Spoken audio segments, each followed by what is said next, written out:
Donc bonjour à tous, je m'appelle Mélissa Menu, je suis en 3e année de thèse et je vais vous présenter mon sujet qui s'articule autour de ce qui est champ magnétique en fait dans l'univers et plus particulièrement sur les planètes et sur les étoiles.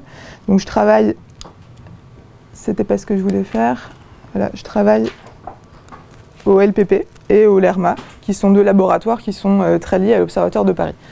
Donc tout d'abord, je vais essayer de vous définir ce que c'est qu'un champ magnétique, enfin plutôt vous donner juste une idée. Donc peut-être quand je vous dis champ magnétique, ça vous fait penser aux aimants. Et effectivement, un aimant, ça produit un champ magnétique et ça va interagir avec tout ce qui est métallique dans l'environnement de l'aimant en question.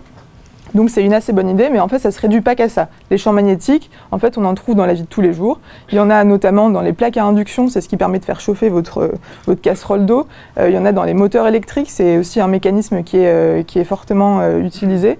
Encore plus aujourd'hui, les trains en lévitation magnétique, vous en avez peut-être entendu parler, c'est pareil. Tout ça, c'est des phénomènes qui sont liés et qu'on étudie grâce aux champs magnétiques. Et en réalité, ça va même encore un peu plus loin que ça, c'est-à-dire que les champs magnétiques, on en trouve dans tout ce qui est parcouru par un courant électrique. En fait, champ électrique et champ magnétique, c'est deux choses qui sont liées. L'un sans l'autre, c'est extrêmement rare. Donc, on va partir de ce postulat-là, qu'on en trouve en fait un peu partout. Et on en trouve aussi, du coup, dans l'univers, et plus particulièrement sur Terre. Vous devez tous connaître la boussole. La boussole, en fait, c'est juste un petit bout de roche qui est extrêmement sensible au champ magnétique, qu'on appelle la magnétite, par exemple, qui a donné son nom, du coup, au champ magnétique, et qui va nous indiquer la direction du champ magnétique terrestre. Donc c'est ce qu'on voit ici. Donc en fait, on peut s'imaginer qu'au centre de la Terre, il y a en fait un énorme aimant qui va produire ce champ magnétique que nous indique la boussole.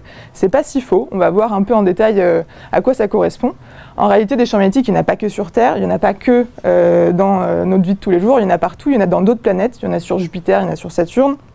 Il y en a évidemment dans les étoiles, le Soleil et plein d'autres étoiles, les pulsars, etc. On étudie beaucoup leurs champs magnétiques. Et il y en a aussi dans la galaxie. Et tous ces champs magnétiques-là sont variables, c'est-à-dire ils ne sont pas tous les mêmes, ils sont différents, leur forme est différente, leur intensité est différente, leur direction est différente, et en fait c'est ça qui est intéressant.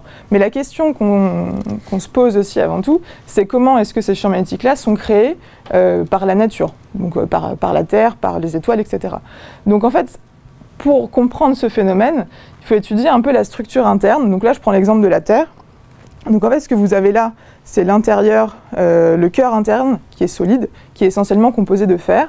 La petite structure que vous avez autour, c'est le cœur liquide, qui est aussi essentiellement composé de fer, qui diffère d'objets métalliques. Vous commencez à comprendre le lien avec le champ magnétique. Et en fait, effectivement, c'est ça. En fait, c'est les mouvements de ce cœur liquide aux alentours qui vont créer le champ magnétique. Pourquoi ? Parce qu'un mouvement en fait de fer, donc de fluide métallique, ça va créer des courants électriques. Ces courants électriques, comme je l'ai dit, c'est extrêmement lié au champ magnétique, vont créer à leur tour le champ magnétique. Donc c'est comme ça en fait qu'on produit le champ magnétique des étoiles, des planètes, etc. Et cet effet-là, de création du champ magnétique à partir de fluides qui se déplacent, s'appelle l'effet dynamo. Et donc c'est le sujet de ma thèse. Alors bien sûr, l'effet dynamo, ça ne s'arrête pas juste à ça. Là, je vous l'ai expliqué simplement, j'espère que c'est à peu près clair. Il y a plein de complications, et notamment, si on se cantonne déjà rien qu'au système solaire, on a plein de variétés de champs magnétiques, ils ne sont pas tous orientés dans la même direction, ils n'ont pas tous la même intensité, donc il y a plein de corrélations comme ça.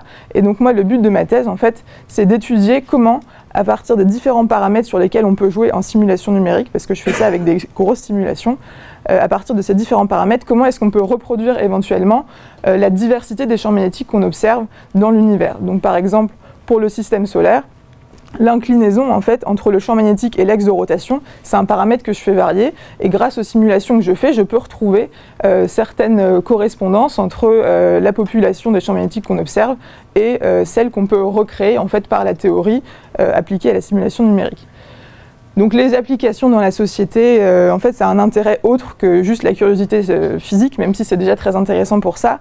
En fait, il y a pas mal de choses, donc notamment les champs magnétiques, comme je le disais, en astrophysique. Il y a tous les objets qui en ont, donc là vous avez le champ magnétique terrestre, là vous avez celui du Soleil qui émet en fait de la matière le long de lignes de champ magnétique, là vous avez celui de Vénus, là celui de Mars. En fait, tous ces phénomènes-là vont créer des perturbations au sein du champ magnétique terrestre, notamment par exemple les éruptions solaires qui vont engendrer des phénomènes fortement intenses. On peut penser aux aurores boréales, mais aussi il y a plein d'autres phénomènes qui se passent, notamment les inversements du champ magnétique terrestre. C'est un phénomène qu'on peut aussi reproduire grâce à cette étude.